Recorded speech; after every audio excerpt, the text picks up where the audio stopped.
After reading the news that in 48 hours that they'll be releasing their wastewater into the Pacific, I think it's time for all of us to speak up.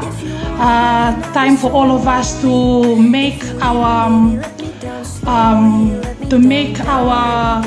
views known, because this is something that will affect our children, affect our generation for decades to come.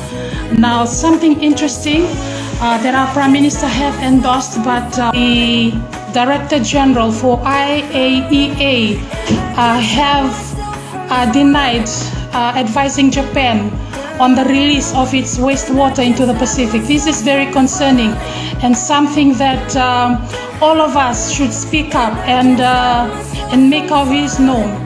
And just something that we also have to note, that Japan have over 1 million tons of supposedly treated wastewater that will be released into our Pacific Ocean for 3 decades, guys.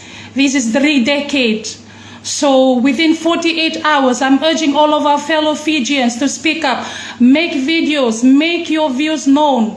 This is not something that we should take lying down. This is serious.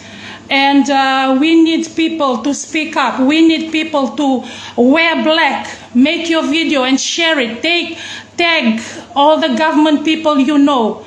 Under my leadership, Japanese plans to discharge water from the damaged Fukushima nuclear plant into our blue Pacific Ocean.